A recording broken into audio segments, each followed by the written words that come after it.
Okay,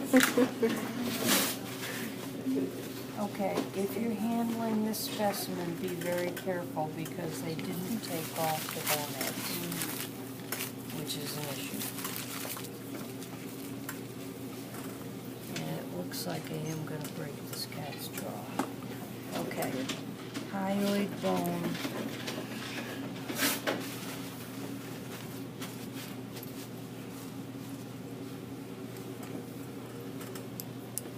Hear it?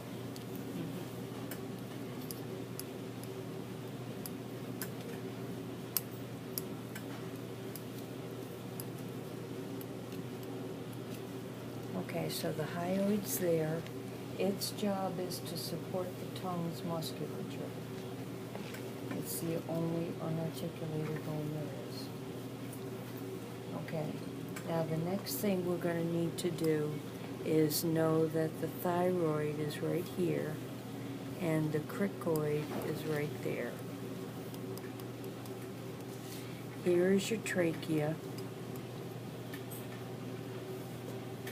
and you'll see some nerves running right along with it. This is your carotid artery.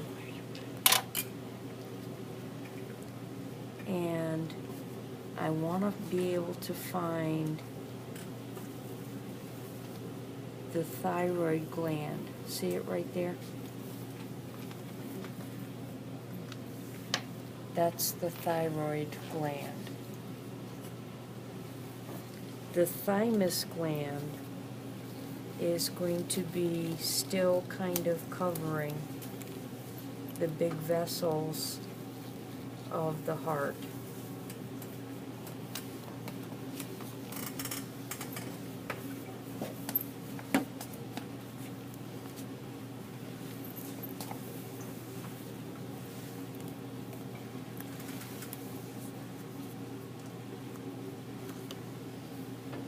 See this stuff right there? That's part of thymus.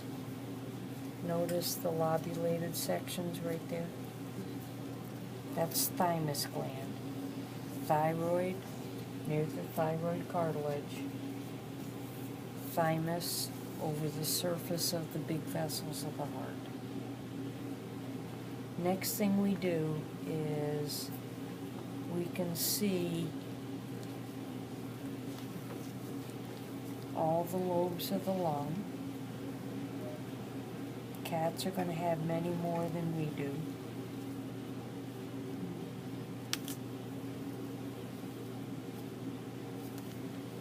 Okay, there's a phrenic nerve.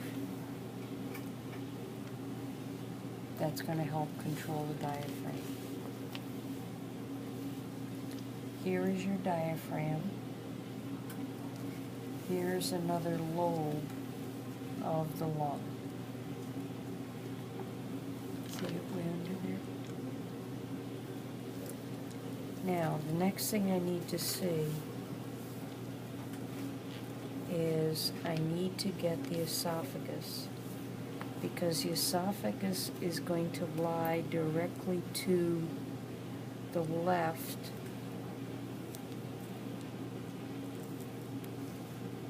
of the trachea.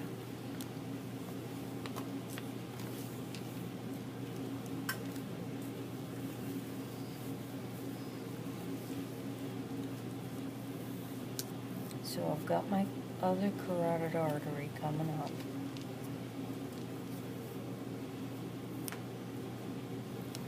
And once I go below that, I'm going to see this. That's the esophagus. The esophagus will run down. It has to perforate the diaphragm. This is the superior surface of the diaphragm, so it's parietal pleura. The inferior surface of the diaphragm is parietal peritoneum, because I've now changed cavities. I've gone from the thorax to the abdominal pelvic cavity. this Came out his breath. is the greater omentum.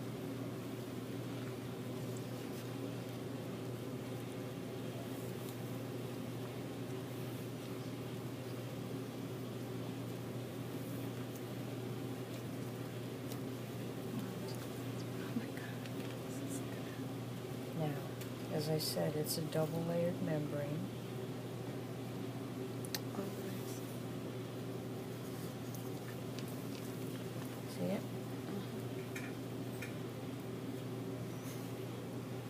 Looks like If you've ever heard to it referred to as caul fat, they use caul fat in cooking. Isn't that what they use to make sausages? oh yeah, that's true. They wrap it on I the. just ruined some stuff for you guys. This is greater omentum. The greater curvature of the stomach is filled. That's all stomach. That's the greater curvature. Here is the liver. The gallbladder Oh, yeah, you can see it. Is it is just right that little there. green spot Mhm. there? Now, what I sorry. have to do is I have to separate this, and I don't know if you can see, there are some areas right here that are going to deliver bile. Yeah. There's a space there and a space there. Those are the hepatic ducts. Then the one coming from the liver, the gallbladder, is going to be the cystic duct. Where the cystic and the common and the hepatic ducts come together is going to go right into, you can actually see the green. That's going to dump into the first part of the intestines, the common bile duct. So that's dumping into the duodenum. They both dump in there. Because they come together. Okay? So your duct work is here, and then common bile is here. Now, this is the area, can you see the lesser curvature of the stomach? Right here? It's just that part. That's the lesser omentum. So the duct work, in this case, is going to be in the lesser omentum. Okay. Now,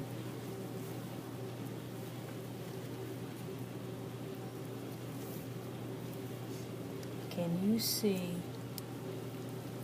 the brown thing starting here and going all the way over to here? You're seeing it as an L. We're seeing it as a 7. Right there to there. Oh, okay. That's the pancreas. Okay. Now, as long as you've got pancreas, and see how far down it goes? That's all it right there. So it's a big L or a big 7. As long as you've got that, you've got duodenum. As soon as you run out of that, you're on the next part of the small intestine, which is going to be, there you go, known as the jejunum. So I know that I've got my pancreas, so that means I'm on duodenum. Right here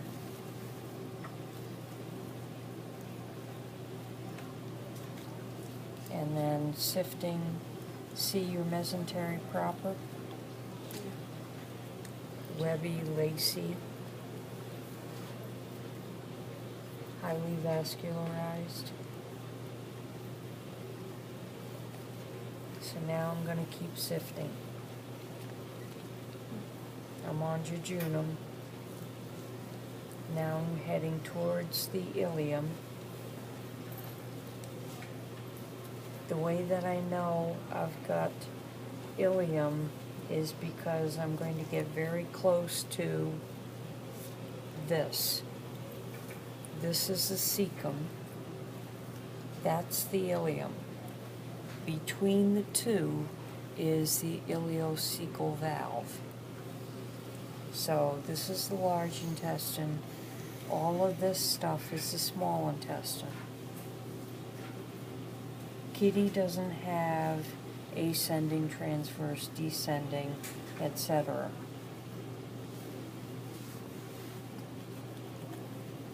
So now, once we've gone past the cecum, we're on the colon, and what we need is the mesocolon. Can you see my hand there? Mm-hmm. That's the mesocolon. Right here is the colon. Now there's the kidney.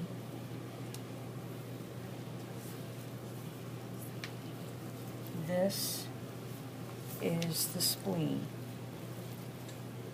Has absolutely nothing to do with digestion or respiratory. Which one? That brown? That one? Okay. It's flat and leathery looking. Oh. Then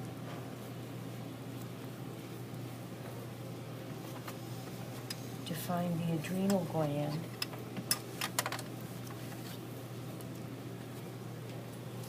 can you see that blue vein right there? Right on top of the adrenal gland is that vein.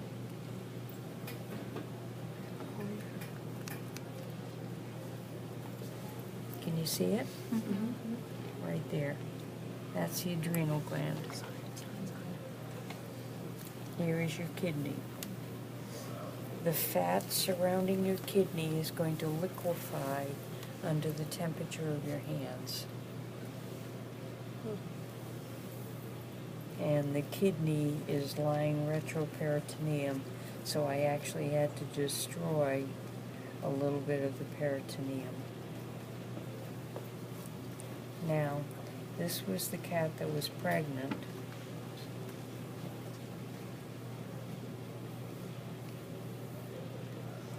And they didn't remove the kitten on this side. Oh. So there are two there. They're almost full form. I think, though, I better open the intestine.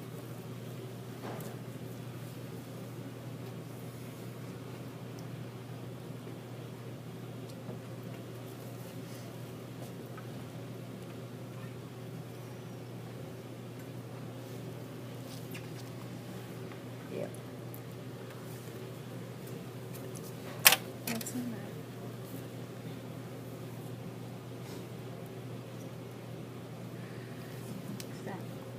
Worm. That's what? Worms. Mm-hmm.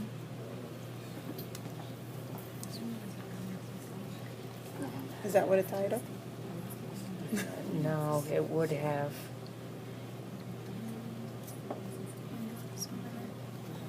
How did you tell that they were in there? Because I saw one lying someplace else.